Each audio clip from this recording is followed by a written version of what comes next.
Hi guys, welcome to my channel. My name is Luna and today's video is going to be the first episode of a new series here on my channel. And don't worry, I will still be doing lip swatches for you guys. But since I have a growing collection of fragrances, I have decided to do this fragrance review series.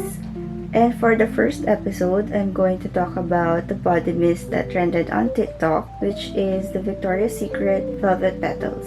So as you can see, I have here a few of the Velvet Petals flankers, but today we are going to focus on the base scent, which is the Velvet Petals Classic. Velvet Petals is a part of Victoria's Secret Classic scent, so you can get this anytime. So this is what the bottle looks like. Original or authentic to guys ha, so you can make this as a basis for checking your body mist. But I'll do a separate video on how to check the authenticity of your body mist. So here it is. It has a baby pink color with flower petals printed at the back. And at the back part, you'll see the description of the mist. Lush blooms, almond glaze, made you blush. Victoria's Secret Velvet Petals Fragrance Mist features a sexy, warm mix of sweet almond glaze and creamy sandalwood, a soft floral fragrance with an added touch of cozy gourmand notes.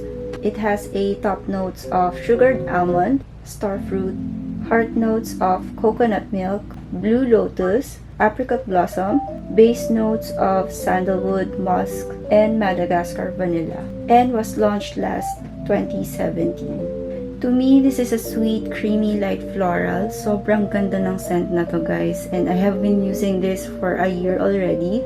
Napaka-perfect kasi ng blending ng notes nito for me. It's not too floral, it's not too sweet, it's not too fruity, and it's not too gourmand. Perfect to kapag nagsastart ka pa lang with gourmand fragrances. Yung design ng bottle niya perfectly describes the scent itself. It's very girly, young, sweet fragrance. Pagka-spray mo sa kanya, it opens up with a sweet, airy, light floral notes.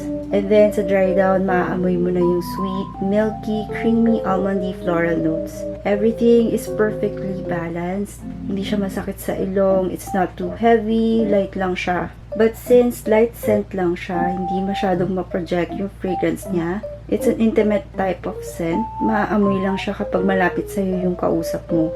It's also a nice scent for days na you want something light lang, not too overpowering. If you're just going to cozy up and watch Netflix with your boyfriend, this is that type of scent. Longevity, it lasts for about an hour or like 2 hours sa skin ko. Sakto lang, it's okay for me to respray na lang. I recommend to layer it with a body cream para mas lalong tumagal yung scent sa skin mo. Do I recommend this? Yes guys, definitely. It's a must try. If pasok sa scent profile ninyo yung description ko sa kanya, go for it. I think it's very safe to blind buy this one. But if you want to try first, I have a 10 ml decant sizes available sa Shopee ko. Pero kung gusto nyo nang bilhin yung full mist, ilalagay ko yung shop links ng mga sellers na binibilang ko ng Victoria's Secret and Bath & Body Works. And I assure you na authentic and original yung binibenta nila. And since this is my first fragrance review video, I'll be giving away 3 decant sizes of a random body mist that I have. All you have to do is share this video, and you must be a subscriber, and comment on this video your top 3 fragrance mist.